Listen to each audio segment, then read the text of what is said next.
What is going on, everybody, and welcome back to Sharf Sports Media.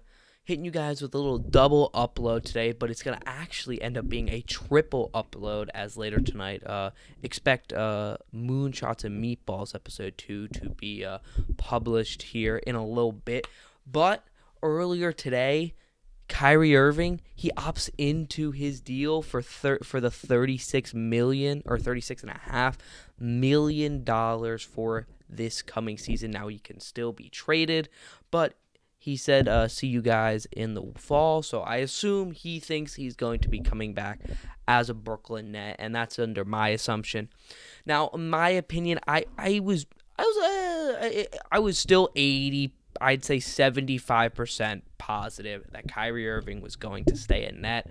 I just didn't believe that he would take a contract for $6 million or less from the Lakers to play 1 year or more, but to make $6 million or less than to take a $36.5 million from the Nets. I mean, you're turning down more than $30 million to go play with LeBron, and he's already done that, and he got away from LeBron. Maybe he misses playing with LeBron.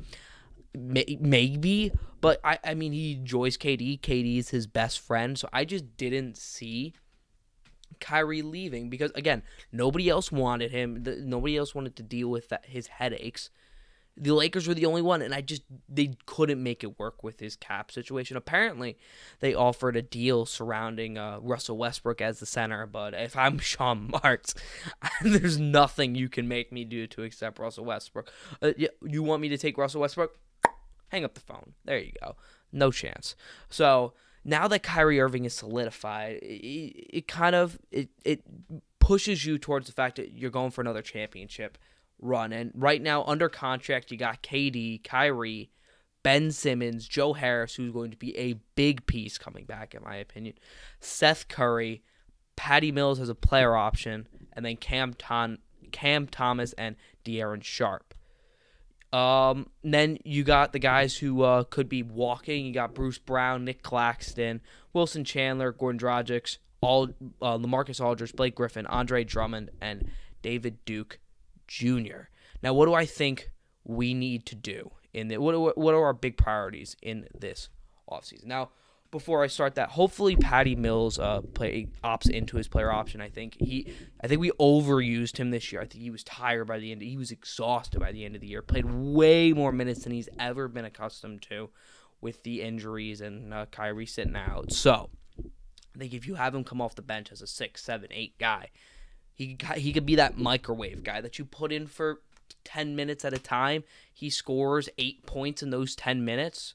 And then he goes right back on the bench. Or he could score a bunch in a quick amount of time. You put him on for 5 minutes, he could score 10, 12 points, and then you take him right off. You don't need just keep him out there as a microwave and then take him off, and you can adjust him accordingly. He's a good voice in the locker room, great veteran guy who's been around a winning culture like the Spurs before. So hopefully you can keep him. Out of the guys that could be leaving, the two I think you really need to sign are Bruce Brown and Nick Claxton. We'll start with Bruce Brown.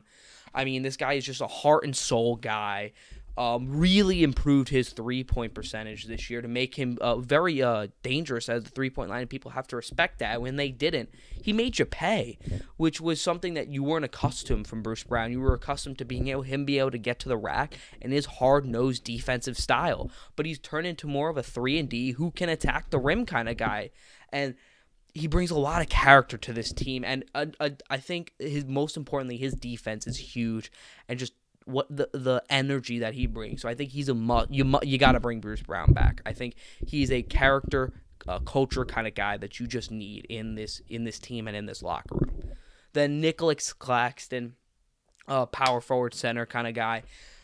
Huge defensive guy. He could score from the bucket a bit, around the bucket in the paint. He needs to improve here.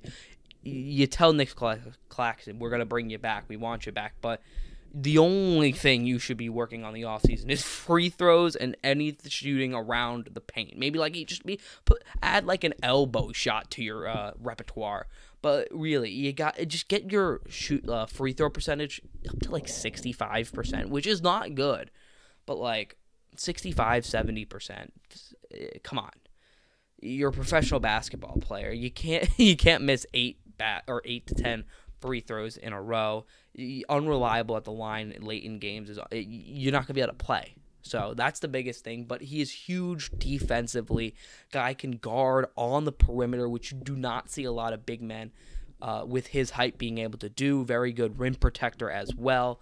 Can score close to the basket and can jam the ball very well. Very good on alley-oops. So I like Nicholas Claxton a lot, but I think you need another center, another big man to go with him. That's why the two pieces, I think, I don't have exact names because I think it depends on what you're trying to do. But there's two types of players you need to add this offseason to your to Bruce Brown, Nicholas Claxton, and the rest of this team. That would be, I think you need to add one or maybe two defensive style wings. Just wings. You saw that in the draft, how many wings went. And you got shooting on this team already. You got a lot of shooters. So you don't really need too many more. I mean, obviously you want them to shoot 3 and D. Kind of sounds nice at this age of basketball. But just more on the defensive side. You need more reliable guys. I think our defense was really what handicapped us this year. And then the other thing I would add is if you have a defensive center who's good around the rim, I think you need to add a center who could shoot. I'm not saying he needs to be this 3-point specialist, but a guy who can at least shoot free throws and is a little bit of a danger outside. You got to at least say, hey, I know he can hit it. And we have to go out on him a little bit and can stretch the floor a bit. So it gives you two different dynamics. You have the guy, the more defensive guy, and the guy in the paint versus the guy who's a little bit outside.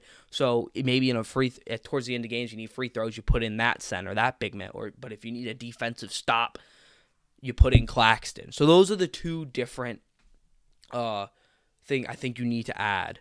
And I think adding those will be a big significant piece to Brooklyn. I mean, getting Ben Simmons to finally play, hopefully his back's okay, his mind's okay. I mean, there's going to be a lot of head cases with here, especially with Kyrie, but bringing back Kyrie I think was important. You cannot let Kevin Durant walk. And I know, listen, if he did walk, you would have gotten a haul for him, kind of like what the Thunder got for Paul George, but still, you don't let a guy like Kevin Durant walk. And having Kyrie around, when he's on the court, he's fantastic. He's absolutely fantastic. It's just getting him on the court. You didn't have to commit to a long-term contract yet with Kyrie Irving. It's just 1 year. Hopefully no craziness with him. No, just making me lose my head or go nuts. So he can really be a game changer. Everybody knows his talent. You just gotta stay on the court. Just do your job. Stay on the court. Tunnel vision. Give Kyrie Irving blinders and just next game. Just only looking at the games ahead and the game he's at hand. Just looking at only basketball. Tunnel vision for Kyrie. That's what we need. That's what we need for Kyrie Irving. And getting Ben Simmons, I think, will improve the defense. Joe Harris, who's one of our best 3-point shooters, and while he's not a stud defender, he can play defense, and I think that'll definitely help with the wing defenders, as I said, that we sorely missed. Hopefully, Cam Thomas can take another step as he proved he can shoot, and I'm definitely excited. For this Nets upcoming season. Definitely gonna be a lot of question marks, but I think the upside is there. I think if you can add a couple wings, like I said, and a more of a shooting threat in a center who can hit free throws, please hit free throws at Nicholas Claxton, send him to a free throw camp. That's all he's got to do this offseason, hit free throws. But thank you guys so much for watching. If you want to give your opinions on Kyrie Irving, the Nets, or anything else in the NBA, tweet me at jsharf_1216. The link will be in the description.